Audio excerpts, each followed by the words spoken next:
Assalomu alaykum hurmatli muxlislar. Demak, vidgras tayyorlash jarayoni bugun 6-kun xudo xolisa. Mana hali harorati 19.5. Bu ayvondagi xonaning harorati. Xo'sh, demak,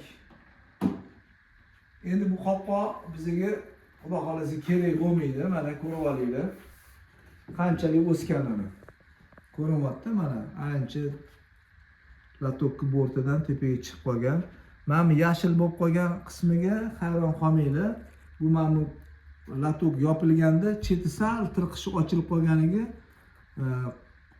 nur tushganiga mana shunaqa yashil bo'lib qoladi. Buni bir zarar joyi yo'q. Nima qilamiz desa, endi yana mana bunda suv sepib qo'yamiz. Ko'p qilib taxminan 1 litrcha suvni erinmasdan sepib chiqamiz. Mana shunaqa qilib sepib chiqamiz. Ve yana krujkada suv olib, kechidagi mana tepasidan 1 litr suv yana o'rtasidan mana 1 litr suv qo'yib qo'yamiz. Endi qopqonni yopmaymiz. 12 soat demak ochiq turish kerak bo'ladi. Bu kunduz kuni.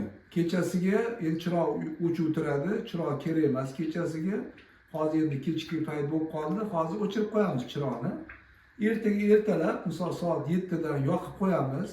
Kechqurungi 7 soat 7-8 gacha yoqib turadi. Mana shu narsa yam-yashil bo'lib qoladi, xudo xolasa. Mana bu pulverizatorni uje ishlatmaymiz. Bu uje kerak bo'lmaydi ertaga. Faqat mana shu cho'michda 2 mahal suv quyib turish kerak bo'ladi. Ertalab, kechqurun. Tushunarli? Keyin iloji bo'lsa mana shu videolarimni hammasini noldan boshlagan kunimdan alohida qilib o'tga saqlanib qilib qo'ysanglar yaxshi. Ketma-ketligi uzilib qolmaydi. Boshqa chiqarayotgan videolarimning orasida aralashib qolmaydi deb bir darslik sifatida saqlab qo'yinglar. Agar video qilaman degan insonlar bo'lsa, sizlarga oson bir dastur bo'ladi. Tekin dastur mana shu. Mana shuni qilasizlar, vidgrassi keyin o'shaligi ichib, sog'lomlashib yuriladi. Shunaqa gap. Bo'ldi. Shu bilan ertaga kechki payt, mana shunaqa paytda yana video chiqaramiz. Ko'rasizlar rang bo'yini qancha o'sganini. Yaqinda uje ozgina kundan keyin bu vidgras tayyor bo'ladi. Hammanglar sog' bo'linglar, manfaatli bo'layotgan bo'lsa, duo qilib qo'yasizlar degan umiddaman. Assalomu alaykum va rahmatullohi va barakatuh. Sog' bo'linglar.